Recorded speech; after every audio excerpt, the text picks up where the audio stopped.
Municipal corporation of Delhi पेश करता है आज की कहानी। आज की कहानी। नमस्ते बच्चों, कैसे हैं आप? मैं आपकी कहानी दोस्त। आज मैं आपके लिए पंचतंत्र की कहानियों से घमंडी बकरियां कहानी को एक नए स्वरूप में प्रस्तुत करने जा रही हूँ। तो आइए सुनते हैं आज की कहानी। पुल का झगड़ा। बात उस समय की है जब दिल्ली में यमुना नदी के साथ साथ और भी कई छोटी नदियां बहती थी। उन्हीं में से एक नदी थी साहिबा नदी। साहिबा नदी के दोनों किनारों को एक संकरा पुल जोड़ता था। वह पुल इतना संकरा था कि उस पर से एक बार में केवल एक ही इंसान या जानवर गुजर सकता था। गर्मियों की एक दोपहर की बात है। सभी पशु पक्षी अपने अपने घरों में सुस्ता रहे थे। हर तरफ खामोशी थी।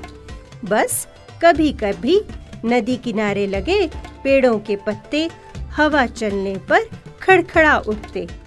तभी दो बकरियां एक ही समय पर पुल पार करने के लिए दोनों किनारों से चढ़ी। एक थी भूरी बकरी जिसे पूरब की ओर जाना था, तो दूसरी ओर थी काली बकरी जिसे पश्चिम की तरफ जाना था। जब दोनों पुल के बीचों बीच आमने सामने पहुंची तो एक दूसरे को रास्ते से हटाने के लिए लड़ने लगी। पहले मैं, भूरी बकरी बोली, पहले मैं जाऊंगी। काली बकरी बोली, पहले मैं जाऊंगी। भूरी बकरी बोली, तुम मुझे जानती नहीं, मैं इस गांव की मुखिया हूँ, हटो रास्ते से, मुझे जाने दो। काली बकरी ने कहा, और मैं इस गांव की सरदार हूँ, अगर तुम्हें मेरे गांव की तरफ जाना है तो पहले मेरे लिए रास्ता खाली करो। भूरी बकरी बोली, पहले मैं इस पुल पर चढ़ी थी और मैं तुमसे बड़ी भी हूँ, तुम्हें कुछ बड़ों का लिहाज है या नहीं? काली बकरी ने जवाब दिया, पुल तो नदी पार करने के लिए है, इसमें छोटा बड़ा क्या? और वैसे भी बड़ों को चाहिए कि वे छोटों का ध्यान रखें, तो पहले तो मैं ही जाऊंगी। भूरी बकरी गुस्से से बोली, तुमने अपना आकार देखा है? अभी एक धक्का दूंगी तो जाकर पानी में गिरोगी। काली बकरी भी कहाँ मानने वाली थी। उसने बिना किसी चेतावनी के भूरी बकरी को एक जोरदार धक्का दिया। उस खामोश माहौल में सींग टकराने और मैं की आवाजें गूंजने लगी। दोनों बकरियां अपनी अपनी बात पर अड़ी थी। दोनों बहुत देर तक लड़ती रहीं। जब थक जाती तो थोड़ी देर सुस्ताकर फिर लड़ने लगती। यह घमासान कई घंटों तक चलता रहा।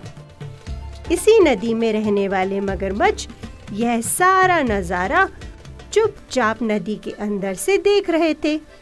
जब दोनों बकरियां थक कर बैठ गईं, तो मगरमच्छ पानी से बाहर आए और बोले, अरे ना समझ बहनों, तुम नाहक ही परेशान हो रही हो और आपस में लड़ रही हो।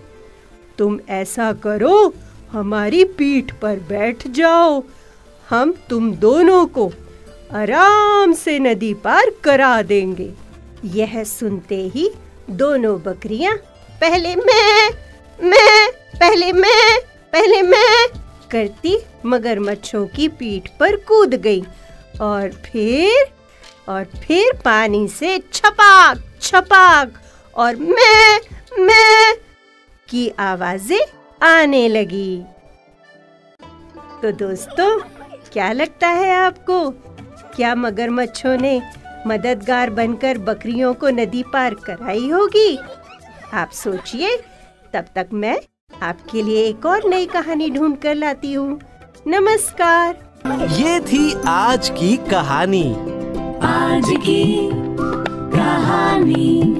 An initiative by Municipal Corporation of Delhi.